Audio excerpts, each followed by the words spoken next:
और हमारे आदरणीय शत्रुघ्न जी का भी बहुत धन्यवाद। वरिष्ठ यहाँ के सदस्य हैं, क्योंकि उनको बोलना था पहले और आपने मुझे उसके बीच में से अवसर निकाल करके दिया। आज बजट को लेकर के मुझे सदन में अपनी बात रखनी थी। सबसे पहले तो जिनकी प्रेरणा से हम सब लोग काम करते हैं, भारत के यशस्वी प्रधानमंत्री माननीय श्री नरेंद्र मोदी जी के सरकार के कार्यकाल का आज 8 साल पूरा हुआ है।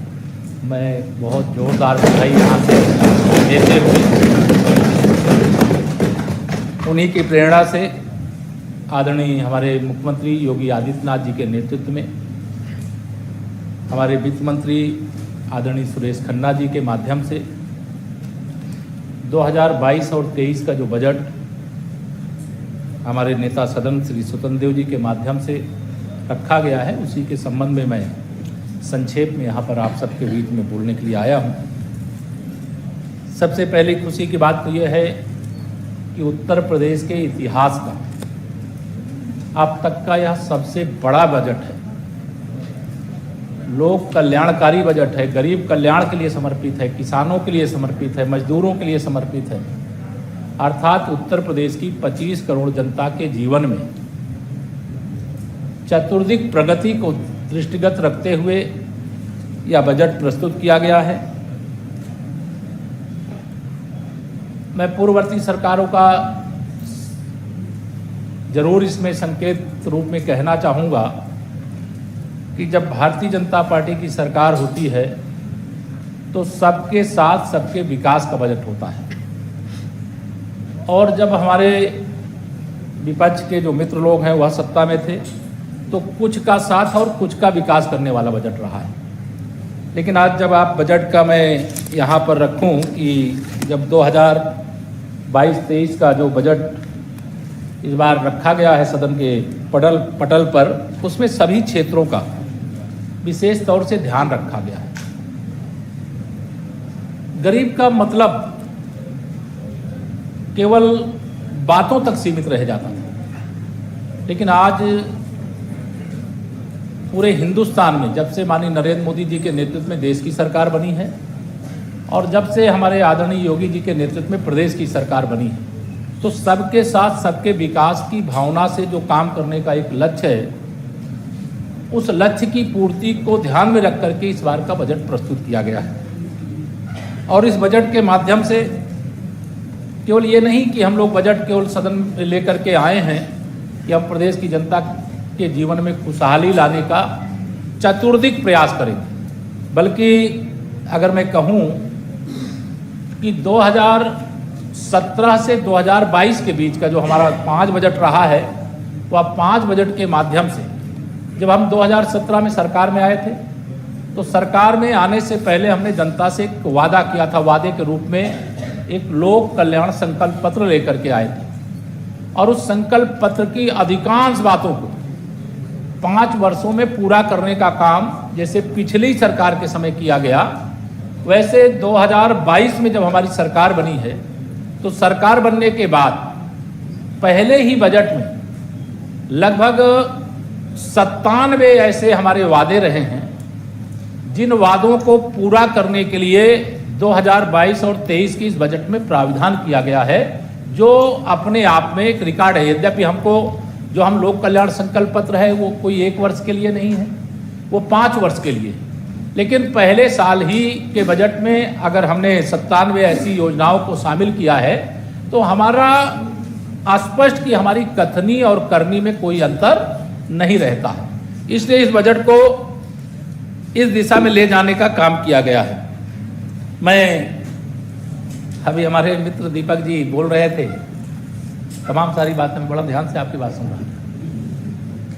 आदरणीय भाई गुरुजन हैं हमारे, मैं आपकी भी बातें बहुत ध्यान से सुन रहा था। जो हम लोग कर सकते हैं उसमें करते रहेंगे, करेंगे, लेकिन कुछ बातें ऐसी हमारी सरकार का लक्ष्य क्या है? हमारी सरकार का लक्ष्य भ्रष्टाचार मुक्त विकास करना है, और भ्रष्टाचार मुक्त विकास के लिए ही जब से आदरणीय मोदी जी के नेतृत्व में, आदरणीय योगी जी के नेतृत्व में देश और प्रदेश में डबल इंजन की सरकार बनी है, तब से एक व्यवस्था परिवर्तन हुआ है।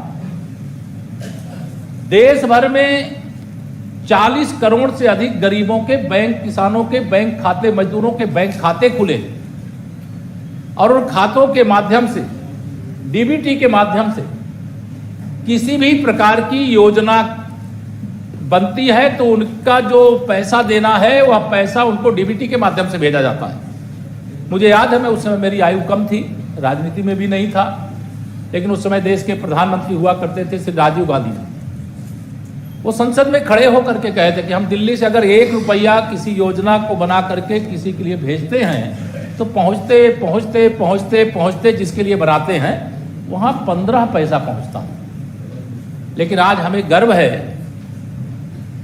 कि हमारा नेतृत्व इस बात को समझ करके सरकार में आने के तत्काल बाद प्रधानमंत्री जनधन योजना के अंतर्गत देश भर में बैंक के खाते खोलने का काम किया गया और इसके कारण से इस भ्रष्टाचार पर लगाम लगाने का एक बहुत बड़ा रास्ता बना। और आज हम कह सकते हैं 100, अगर 1 रुपया दिल्ली से भेजें, 100 रुपए भेजें, 1 लाख रुपए भेजें तो पूरा का पूरा पैसा लाभार्थी के खाते में पहुंचता है, उसमें कोई घिसपिट नहीं होती है। यह हमारी सरकार की एक विशेष उपलब्धि, अर्थात भ्रष्टाचार की कमर तोड़ देने का जो संकल्प लिया गया, इसके कारण बहुत सारे हमारे विपक्षी मित्र भी, तमाम सारे ऐसे जो भ्रष्टाचार करने वाले थे, वह सब बहुत नाराज भी रहते हैं। लेकिन भ्रष्टाचार मुक्त विकास करना यह हमारी सरकार का संकल्प है। भ्रष्टाचार करने वालों के खिलाफ कार्रवाई करना यह हमारी सरकार का संकल्प है और उस संकल्प के क्रम में ही बहुत सारे भ्रष्टाचारियों पर कार्रवाई होती रही है। बड़े बड़े भ्रष्टाचारी आज भी पकड़े जा रहे हैं। जब भ्रष्टाचारी पकड़े जाते हैं तो निश्चित तौर से हमारे विपक्ष के साथी ये लगाते हैं कि देखो ये तो फला दल वाला है इसलिए इसके खिलाफ कार्रवाई। दल के आधार पर नहीं, भ्रष्टाचारी कौन है इसके आधार पर कार्रवाई होती है। चुनाव के समय कोई इत्र के कारोबारी को अपना मित्र बता करके वह सब आपको चर्चा में, उसकी चर्चा नहीं करना चाहता, लेकिन बजट के संबंध में जब चर्चा कर रहा हूं तो हमारी सरकार के समय जो भी योजनाएं लेकर के आने का काम किया गया, उस काम का जमीनी स्वरूप लोगों को दिखाई देता है, लोग उसे महसूस करते हैं। मैं नहीं जानता आप सब में से तमाम हमारे जो साथी सदस्य बैठे उनको याद होगा 2017 से पहले कई बार हमारे मित्र लोग सब बिजली की बात करते हैं। अगर मैं बिजली की बात करूं तो मुझे याद है 2017 से पहले कितने घंटे बिजली आती थी। अधिष्ठाता महोदय, बिजली के लिए हमारे छात्र तरसते थे, किसान तरसते थे, व्यापारी तरसते थे। और सुनो ऐसा नहीं बोलते। मैं जरूर मैं आपको बता रहा हूं 2017 से पहले उत्तर प्रदेश में बिजली को लेकर के हाहाकार रहता था और उस हाहाकार के कारण कोई भी आम आदमी सदस्य प्रदेश के अलग अलग हिस्से से चुन करके आते हैं। आप भी आते हैं, याद कर लीजिएगा 2017 से पहले का, क्योंकि 2017 के पहले का याद नहीं करने के कारण थोड़ी असुविधा आपको हो सकती है। बिजली नहीं मिलती थी। अगर ट्रांसफार्मर किसी किसान का जल जाए, किसी गांव मोहल्ले का जल जाए, बिना चंदा लगा करके पैसा रिश्वत के रूप में चढ़ावा चढ़ाए बगैर कोई ट्रांसफार्मर लगता था क्या?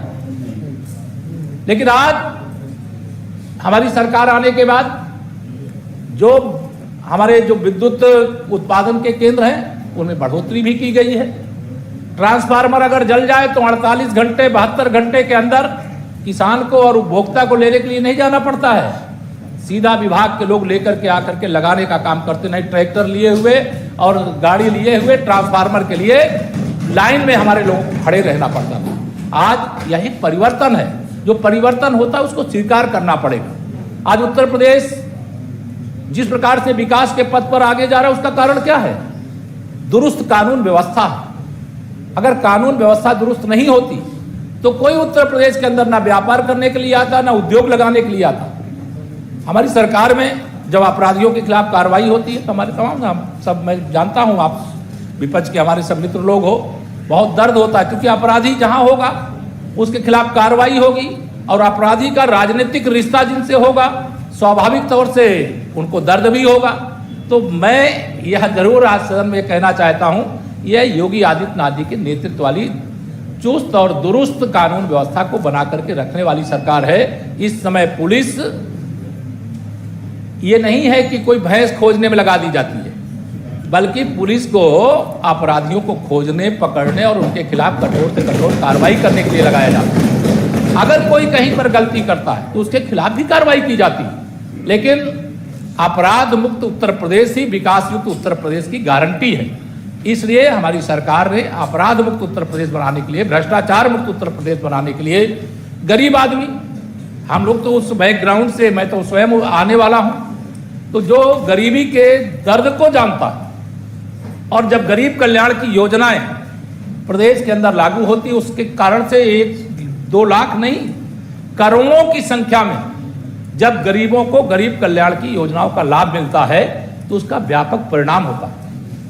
आज इस बात की मुझे तो व्यक्तिगत तौर से, जब मैं इस नाते नहीं कि मैं सरकार के अंदर एक जिम्मेदारी को निर्वाह कर रहा हूं, जब एक गरीब के नाते भी सोचता हूं, एक प्रदेश के नागरिक के नाते भी सोचता हूं, कभी कल्पना करते थे उत्तर प्रदेश के अंदर गरीबों के कच्चे मकान, पक्के मकान में, वह भी 2-4 लाख की संख्या में नहीं, 43 लाख की संख्या में प्रदेश के अंदर, गांव और शहर के अंदर गरीबों के लिए पक्के मकान जो प्रधानमंत्री आवास योजना के माध्यम से बना करके देने का काम किया।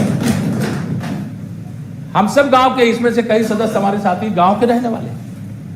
गांव में बिजली बहुत पहले पहुंच गई, लेकिन बिजली पहुंचने के बाद जो संपन्न परिवार थे वो बिजली का कनेक्शन ले सकते थे, उनके घर में बिजली के बल्ब के नीचे बैठ करके वो सारी अपनी जरूरतों को पूरी करते थे, उनके घर के भी बच्चे पढ़ते थे। लेकिन अगर गरीब के बारे में कोई सोचा है तो वो डबल इंजन की सरकार, मोदी जी और योगी जी के नेतृत्व वाली सरकार ने सोचा, और सौभाग्य योजना के माध्यम से हम प्रदेश के करोड़ों घरों में बिना विद्युत कनेक्शन देने का 1 रुपए पैसा जमा कराए गरीब के घर तक भी बिजली पहुंचाने का काम किया, उनके घर में भी बिजली लगाने का काम किया। यह एक ऐतिहासिक कदम है। मैं तो सार्वजनिक जीवन में बड़े लंबे समय से था, आप में से भी तमाम वरिष्ठ लोग हैं यहाँ, सब जानते होंगे। हमारी सरकार बनने के बाद प्रधानमंत्री उज्ज्वला योजना के माध्यम से जो गैस का कनेक्शन है, गरीब आदमी कभी सोच सकता है कि उसके घर के अंदर गैस के कनेक्शन मिलेंगे, उसको गैस के चूल्हे पे भोजन बनाने का, नाश्ता बनाने का मौका मिलेगा। लेकिन 1,47,00,000 से अधिक की संख्या में ऐसे गरीब परिवार हैं जिनके घर में गैस का कनेक्शन पहुंच चुका है। और अभी इस बार के बजट में आपने सबने सुना भी होगा, पटल पे रखा गया है। हमने लोक कल्याण संकल्प पत्र के माध्यम से वादा किया था गरीबों के लिए कि हमारी सरकार आने के बाद दूसरी बार हम एक गैस का भरा हुआ सिलेंडर होली पर और एक गैस का भरा हुआ सिलेंडर दिवाली पर देने का काम करेंगे। और इस बार के बजट में हमने प्रावधान किया। गरीब के लिए सोचने के कारण से ही कोरोना की इतनी बड़ी महामारी आई, और इस महामारी के बाद पूरे देश में तो हम बहुत भारी संख्या है, उसको तो आप जानते ही हैं, लेकिन हम उत्तर प्रदेश के 15 करोड़ लोगों को प्रधानमंत्री गरीब कल्याण अन्न योजना के माध्यम से निःशुल्क राशन 2 साल से अधिक समय हो गया है या वितरित करने का, लोगों को उपलब्ध कराने का, कोई भूखा ना रहे। यह हमारी डबल इंजन की सरकार का संकल्प है। वह बजट के अंदर भी आपने देखा होगा और आप अपने क्षेत्रों में भी देखे होंगे, क्योंकि जब क्षेत्र में जाते हैं तो ऐसे कोई भी जरूरतमंद है जिनको इस प्रकार की सुविधा मिलनी चाहिए, उनको सुविधा देने का काम किया जाता है। अभी मैं सदन बैठे बैठे सुन रहा था, इधर बहुत सारी भर्तियों को लेकर के थोड़ी चर्चा किया। मैं अधिष्ठाता महोदय आपके माध्यम से सदन को यह बताना चाहता हूं, माननीय कल्याण सिंह जी के नेतृत्व में हमारी उत्तर प्रदेश में जब सरकार थी, उस समय माननीय वर्तमान के रक्षा मंत्री, उस समय के शिक्षा मंत्री थे, और शिक्षा मंत्री के रूप में उन्होंने नकल अध्यादेश लाने का काम किया। क्या लक्ष्य था? कोई अपने ही बच्चों को, अपने प्रदेश के ही बच्चों को सताने का नहीं, उनको पढ़ा लिखा करके इस प्रकार से बनाने का था कि देश की ही नहीं, प्रदेश की ही नहीं, दुनिया की किसी परीक्षा के अंदर वह उत्तर प्रदेश का मान और सम्मान बढ़ा सकने का काम करे। और बच्चों के मन में जब पढ़ने की लालसा जागृत हुई, संयोग से फिर हमारी अगली बार सरकार नहीं आई, और सरकार नहीं आने के बाद समाजवादी पार्टी की सरकार आ गई, और उस समय उस अध्यादेश को समाप्त करके उस समय नकल माफियाओं के गैंग को तैयार करने की शुरुआत हुई। जितनी भी प्रतियोगी परीक्षाएं हो रही हैं, जितनी भी भर्तियों के लिए परीक्षाएं हो रही हैं, उन परीक्षाओं के जितने भी पेपर हो रहे हैं, जहां पर भी लीकेज के मामले आ रहे हैं, जहां पर भी इस प्रकार की कोई शिकायत आ रही है, उन शिकायतों को जब खोजने के लिए जाते हैं तो उनमें कौन गैंग मिलते हैं, उनमें राजनीतिक दलों के साथ संपर्क रखने वाले मिलते हैं। ये तैयार कब हुए, क्यों तैयार हुए? और हम आपको माननीय अधिष्ठाता महोदय आपके माध्यम से पूरे विश्वास के साथ कहना चाहते हैं, जिस प्रकार से भू माफियाओं को, जिस प्रकार से खनन माफियाओं को, जिस प्रकार से नकल माफियाओं को, जिस प्रकार से भर्ती परीक्षाओं में पेपर लीक वाले माफियाओं को, शराब माफियाओं को इनकी कमर तोड़ करके रख देने का काम किया गया है, वह आने वाले समय में आप देखेंगे कि जो बहुत छिपे हुए हैं, जो बड़ी तैयारी में थे कि 10 फरवरी के बाद शायद उत्तर प्रदेश के अंदर ऐसा अवसर फिर मिलेगा, जैसा चाहेंगे वैसा करेंगे। लेकिन उत्तर प्रदेश की जनता समझदार, वो जानती थी कि किनके हाथों में प्रदेश को सौंपने से प्रदेश का भला होगा, प्रदेशवासियों का भला होगा। इसलिए हमें प्रचंड बहुमत के साथ उत्तर प्रदेश में फिर से सरकार बनाने का मौका दिया। और समाजवाद की बात अभी मैं, चूंकि इस सदन में नहीं है, पूर्व मुख्यमंत्री जी वो समाजवाद की व्याख्या कर रहे थे। मैं नहीं जानता हूं, अभी दूसरे सदन में हमारे वहाँ समाजवाद से जुड़ी हुई पुस्तक भेंट करने का उन्होंने अभी दूसरे सदन में कहा था, उसका उल्लेख मैं नहीं करना चाहता, नाम नहीं लेना चाहता। लेकिन उनके समाजवाद का मतलब परिवारवाद होता है, जातिवाद होता है। लेकिन समाजवाद परिवारवाद नहीं होता है, समाजवाद जातिवाद नहीं होता है। समाजवाद सबका साथ, सबका विकास होता है, और वह नहीं कर सकते थे। और नहीं करने के कारण इस प्रकार की बातें उनके मुंह से शोभा नहीं देती है कि अगर परंपरागत तरीके से, जैसे कांग्रेस का चरित्र है, जैसे समाजवादी पार्टी का चरित्र है, जैसे और बहुत सारे देश के अंदर राजनीतिक दल उनका चरित्र है कि परंपरागत तरीके से एक ही परिवार के राष्ट्रीय अध्यक्ष होंगे तो एक परिवार के होंगे, मुख्यमंत्री प्रधानमंत्री होंगे तो एक परिवार के होंगे। लेकिन हमारी पार्टी सबका साथ, सबका विकास का एक जो संकल्प है, मैं बजट पे ही बोल रहा हूं, सबके साथ, सबके मान सिंह जी सबके, मान सिंह जी, सब डॉक्टर मान सिंह जी, सबके साथ सबके विकास के संकल्प के साथ, या मान सिंह जी, सबके साथ सबके विकास, कृपया शांत रहे, कृपया शांत रहे।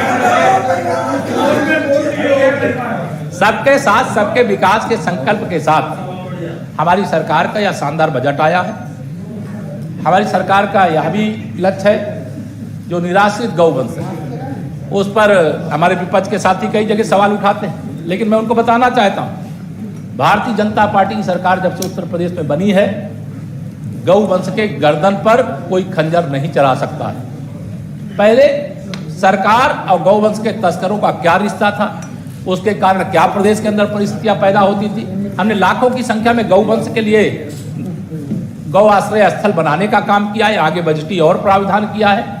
सभी क्षेत्रों में सड़कों की दृष्टि से, एक्सप्रेस वे की दृष्टि से, बिजली की उपलब्धता की दृष्टि से, बिजली की तारों को दुरुस्त करने की दृष्टि से, नगर के अंदर बिजली व्यवस्था का और सुधार करने की दृष्टि से, पीने के पानी के लिए हम में से तमाम लोग होंगे ऐसे प्रदेश के अंदर संपन्न परिवार जो अपनी स्वयं की बोरिंग करा करके जरूरत के हिसाब से पानी प्राप्त कर रहे होंगे।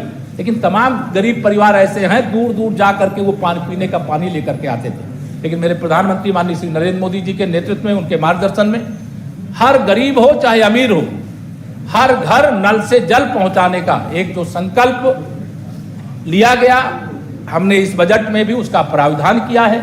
और उस बजट के माध्यम से आने वाले समय में उत्तर प्रदेश के अंदर भी हर गरीब हो चाहे अमीर हो, गांव में रहता हो, शहर में रहता हो, झुग्गी में, झोपड़ी में, जहां भी रहे, झुग्गी झोपड़ी का तो अब समय जा रहा है क्योंकि पक्का मकान गरीबों का बनकर के तैयार हो रहा है। तो हर व्यक्ति हर घर नल से जल पहुंचाने का काम यह करने की दिशा में हमारी सरकार ने शानदार प्रयास किया है। किसान सम्मान निधि, वो आप सब जानते हैं कि उत्तर प्रदेश ही नहीं पूरे देश के किसानों को प्रधानमंत्री किसान सम्मान निधि के रूप में 2-2 हजार की 3 किस्त में वर्ष में 6,000 रुपए उनके खाते में जाता है।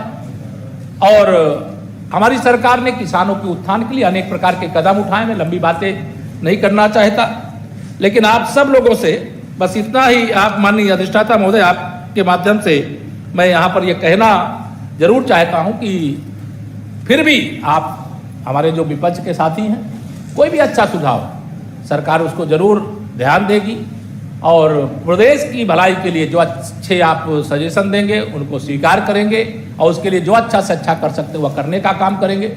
हमारी सरकार का लोकतंत्र का सही मायने में जो ताकत है यही है कि पक्ष और विपक्ष हो। कोई हम जो व्यवस्था लेकर के आए उसमें आपका अच्छा कोई सुझाव आ सकता है, देखने लायक होगा उसको भी देखेंगे, अन्यथा हमारी सरकार का यही प्रयास है सबसे पहले गरीब से गरीब जो व्यक्ति है उसका, मातृशक्ति है उसका, बड़े बुजुर्ग हैं उनका, युवा शक्ति जिनके हाथ में देश का, प्रदेश का, परिवार का, सबका भविष्य होता है उनका सबका ध्यान रखते हुए हम लोग उत्तर प्रदेश को प्रगति के पथ पर आगे ले जाने के लिए कृत संकल्प हैं। मैं अधिष्ठाता महोदय, बातें बहुत हैं लेकिन मैं इतना ही निवेदन करके कि यह बजट अलग अलग विभागों के माध्यम से आएगा, आप सबके सहयोग की अपेक्षा करता हूं। बहुत सारे हमारे नए सदस्य आए, मैं इधर सदन शुरू होने के बाद आ नहीं पाया था, जो नए चुन करके आए उनको सबको बहुत बहुत बधाई भी आपके माध्यम से मैं देना चाहता हूं। और बहुत सारे हमारे साथी विदा हो गए, आगे भी कुछ ऐसे होंगे जो जाने वाले होंगे, लेकिन उनके सबके लिए शुभकामनाएं, मंगल कामनाएं हैं। हम आज आप सब अधिष्ठाता महोदय आपके माध्यम से इस बजट का भरपूर समर्थन करते हुए और सर्वसम्मति से बजट को पास करने की आप सबसे अपील करते हुए अपनी बारी को विराम देता हूँ। धन्यवाद।